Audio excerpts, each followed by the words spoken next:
BJP కూటమి ప్రభుత్వం అధికారంలోకి వచ్చిన తర్వాత యువతకు తీరని అన్యాయం జరిగిందని జాతీయ యువజన కాంగ్రెస్ కార్యదర్శి, రాష్ట్ర యువజన కాంగ్రెస్ వ్యవహారాల ఇన్ఛార్జి శ్రీమతి మమతా నాగిరెడ్డి అన్నారు.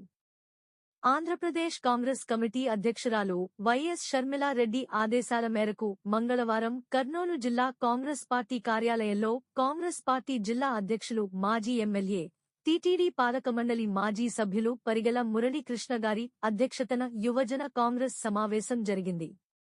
ఈ సందర్భంగా మమతా నాగిరెడ్డి, రాష్ట్ర అధ్యక్షులు లక్కరాజు రామారావు మాట్లాడుతూ బీజేపీ ప్రభుత్వ హయాంలో నిరుద్యోగ యువతకు అన్యాయం జరిగిందన్నారు. వ్యవసాయ రంగాన్ని పూర్తిగా నిర్లక్ష్యం చేసి రైతన్నలు అప్పుల పాలు చేసిన ఘనత బీజేపీది అన్నారు. ఉద్యోగాలు కల్పించే ఒక్క పరిశ్రమ కూడా రాలేదన్నారు. ప్రభుత్వ పరిశ్రమలను, సంస్థలను ప్రైవేట్ పరం చేస్తూ అదానీ, అంబానీ కుటుంబాలకు ఊడిగం చేస్తుందని ఆరోపించారు. విద్యుత్ ఒప్పందంలో వేల కోట్ల రూపాయలు మోసం చేసిన అదానీపై ఇప్పటివరకు ఎలాంటి చర్యలు తీసుకోకపోవడం అనేక అనుమానాలకు తావిస్తుందన్నారు. కాంగ్రెస్ పార్టీ కూటమి అధికారంలోకి వస్తే దేశం అన్ని విధాల అభివృద్ధి చెందుతుందన్నారు.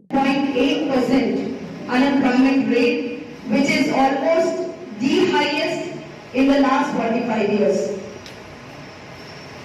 ये इतना मोदी जी ने पावर में आने से पहले इस देश के बेरोजगार युवाओं से प्रॉमिस किया था कि वो हर साल 2 करोड़ नौकरियां बेरोजगार युवाओं को देंगे. इस हिसाब से देखा जाए तो पिछले 10 सालों में लगभग 20 करोड़ जॉब्स युवाओं को मिलना था. लेकिन चाहे वो बीजेपी गवर्नमेंट सेंटर में हो, चाहे एनडीए गवर्नमेंट रूलिंग स्टेट्स हो, वो पूरी तरीके से अपने दिए गए जितने भी प्रॉमिसेस हैं पूरी तरीके से विफल हो चुके हैं. उन्होंने डिमोनेटाइजेशन 2016 में लेकर आए. हम सब लोगों को मालूम है कि क्या हुआ. 1.5 साल से इस देश का किसान दिल्ली सीमाओं पर प्रोटेस्ट कर रहे थे प्लेटफॉर्म लॉस के लिए. आखिरकार मोदी जी को फार्मर्स के आगे झुककर माफी मांगने पे मजबूर कर दिया इस देश के फार्मर्स ने, किसानों ने, और उनको अपनी जो काले कानून है, कृषि के काले कानून, उनको वापस लेना पड़ा.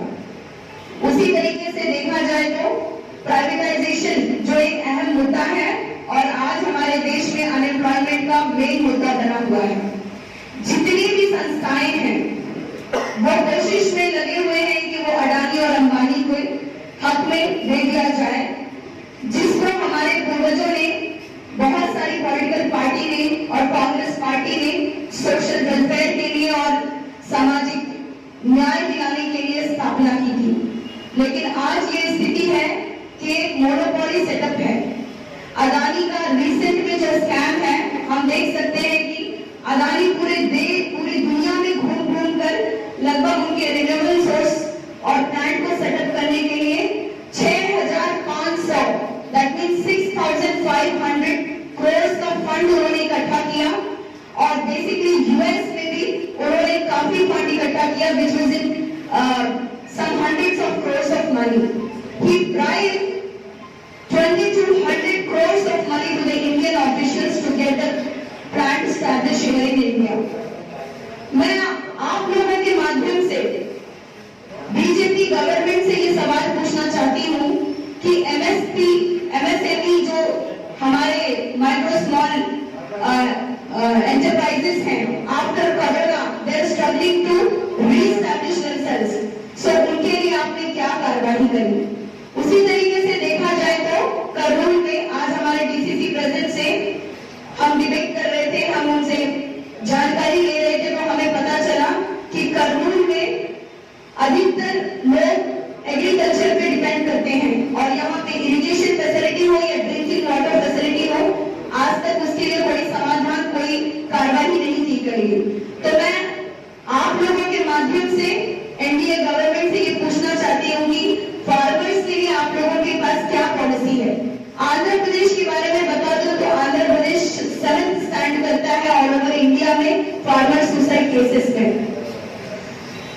अनएम्प्लॉयमेंट यूथ के बारे में बात करो तो recent में just few months back if you go, you can see that Adani के पोर्ट पर लगभग 3,200 that means 3,200 kgs of drugs were found and seized by the Indian administration. मैं आप लोगों से बोलना चाहती हूँ कि बीजेपी गवर्नमेंट दावा करती है कि गुजरात एक ड्राई स्टेट है, तो ये जो ड्रग्स का माफिया है, ये ड्रग्स आखिर कहाँ भेजा जा रहा है? ये सिर्फ और सिर्फ युवाओं को गुमराह करने के लिए, उनको मिसगाइड करने के लिए किया जा रहा है ताकि वो अपने हक की जो आवाज है वो उठा ना सके। आज का युवा, आज का भारतीय युवा जो है पढ़ा लिखा है, होशियार है, प्रॉपर एजुकेटेड है, उनके पास प्रॉपर स्किल सेट है, लेकिन उसके बावजूद उनको बेरोजगारी के अंधकार में ढकेल दिया गया इस बीजेपी गवर्नमेंट से। They are directed and misleaded towards communal violence. Hindu और मुस्लिम हिंदुत्व का नारा लगाते हैं बीजेपी खुलेआम। मैं उनको आप लोगों के माध्यम से यह भी कह देना चाहती हूँ कि हमारा देश, we are proud to be a democratic country, the largest democratic country in this entire world.